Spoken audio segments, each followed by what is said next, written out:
दिनै BPF नि जि मोनसे दोहौ बारहावा बारदों बेवहाय UPPL आ उरायलांजोबसिगोन जेबो गैला थांनाय 4 खालाराव BPF नि सेथि खोलोब बिजाथि फोसावनायनि उनावहाय बिसायख'थिया फोसावदिना गोख्रोंनिफ्राय दा नोंथाङा बे बिसायख'थि फोसावनायाव रायजो राजाफोरनिफ्राय माबायदि थांनाय 4 आगस्ट खालि जोंहा मोनसे PMB पलिसि मेकिं बडिनि मोनसे मेल जादोंमोन आरो बे मेलावनो जोङो गासै 22टा समस्तिनि बिजाथिमोननि मुंखौ जोङो अफिसियेलि फोसावबाय आरो फोसावखांनायनि उनाव जोंहा BPF हान्जा ओरैबायदि मोनसे दोहौ जों नुदों जे माने BPF आ जेरावबो माने देरहानाय दिन तारिखआव 100% खाथां जाबाय BPF खौ दिनै होबथानो हाला सारा BTC आव मोनसे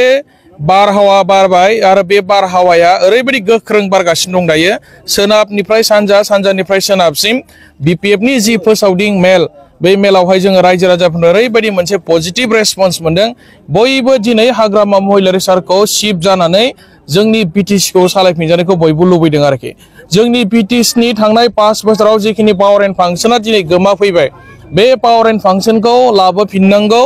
आरो BTC खौ आवगायनि बायदि गोख्रों खालामफिननांगौनि थाखाय जोङो दाखालि बावै 6 तारिख आगस्टनिफ्राय जों गसाइगाव जागायजेनदों आशीर्वाद रेली ब्लेसिं रेली होननाय हाबाफारि जोङो रायजो राजानाव बोर बिनाय आरो बे हाबाफारिखौ लानानै दिनै BPF हान्जाया माने 15,000 20,000 22,000 सिम जों मोनसे गेदारिंनि हाबाफारि लाबाय थादों आरो गाबोनबो नुगोन नोंथांमोना बिजनियाव मोनथाम ब्लकजोंनो मोनथाम समस्तिनो जोङो माने 20,000 टारगेट होनानै गाबोनबो दङ समफोर बाक्सा उदालगुरि कन्टिन्यू माने जोङो बे ब्लेसिं रेलीनि गेजेरजों जोङो बिराद मोनसे माने दोहौ लाबोनो हादों आरो रायजो राजाफोरखौ दिनै माने बिराद पजिटिभलि गावबा गावनो गोसो जानानै गोसो गुदुङै रायजोफ्रा माने BPF हान्जाखौ मदद होनायखौ जों नुबाय थादों आरोखि आद्रा थानाय बिजाथिफोरखौ माब्लासिम फोसावनायनि आं दिनै डेटखौ नोंसिनि सिगाङाव बुंनाय नङा आनअफिसियेल जागोन बारा गोबाव गैला आरो इलेक्शन नटिसआबो माने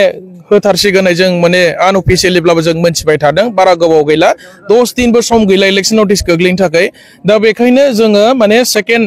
जि फारिलाइ बेखौ जोङो खम टाइमनि गेजेराव फोसावगोन होननानै जोंनि माने हाग्रामा महिलारि सारा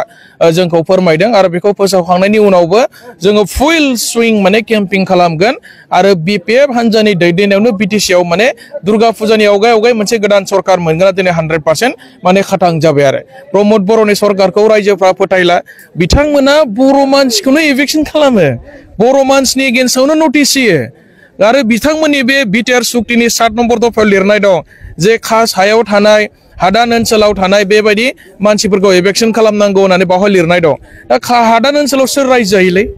हादान ओनसोलाव रायजो जाग्रासो नों आंनि माने बिदा फंबाय नों आंनिनो माने बिब' बिनानाव सोरबा माने बर' फिसाफ्रानो बांसिन फरेस्ट ओनसोलाव हादान ओनसोलाव रायजो जायो दा बर' मानसिखौनो इभिक्सन खालामनांगौ होननानै बे सुक्तियाव लिरनाय जादों आरोखि दा बे सुक्तिया जोंनि जातिनि थाखाय मोजां नङा बे सुक्तिया जोंनि जातिनि थाखायबो मोजां नङा जोंनि BTC नि थाखायबो मोजां नङा प्रमद बर' बिथांखौ आङो नोंथांमोननि गेजेरजों मोनसे कुइसन खालामनो नागिरदों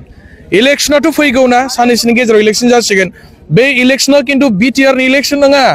बे इलेक्शना खिन्थु BTC नि इलेक्शन नोंथांमोननि BTR नि इलेक्शना माब्ला जागोन नोंथांमोनाथ' BTR बुङै 5 बोसोर बारलांबाय परिबर्तननि स्ल'गान गायनानै दिनै 5 बोसोर बारलांबाय माब्ला BTR सुक्तिखौ इमप्लिमेन्ट खालामनो हागोन नोंसोरलाय सरकारजोंनो एखेलेगे दङ BTR आ माला जागोन BTR नि इलेक्शना माला जागोन BTR नि इलेक्शन जानांगौबाथ' समस्तिया माने गासै 60टा जानांगोन ना BTR सुक्तियावथ' लिरनाय दं 60टा समस्ति बानायगोन होननानै खिन्थु दिनैथ' बे जाफुङासै दा फैबाय थानाय इलेक्शनखौबो बिथांमोना हाग्रामा सारा माने सोरजिनाय सृष्टि खालामनाय BTC काउन्सिल माने इलेक्शनखौनो बिथांमोना बाहागो लानो गोनां जासिगोन आरो दिनैसिमबो BTR जायाखै दा बेनिखायनो बिथांमोना टटेलि मोनसे फेइलार गभर्नमेन्ट जाबाय आरो रायजो राजानि सायाव गावसोरखौनो प्रमान खालामबाय जे गावसोर जे जेबो मावनो हाया सक्सेस नङा बे सरकारा रायजो राजानि सिगाङाव गावसोरखौनो फेइलार मोनसे गभर्नमेन्ट होननानै प्रुभ खालामना लाबाय दिनैनि तारिखआव मोनसे खोथा जितु प्रमद बर'नि दैदेननाय सोरखारा 5 बोसोर बाबेनलांनोसै दिनै बिसायख'थिया खाथिथाराव बेबायदि समावहाय साख्रिनि थिसनथाइ बिलाइ होनायनि बाथ्राखौ बिथाङा बुंदों बेफोर रायजोफोरखौ थगायनाय खोथाया बिनि सालाय बिजौ सानफ्रामबो खस्थ' थायोलै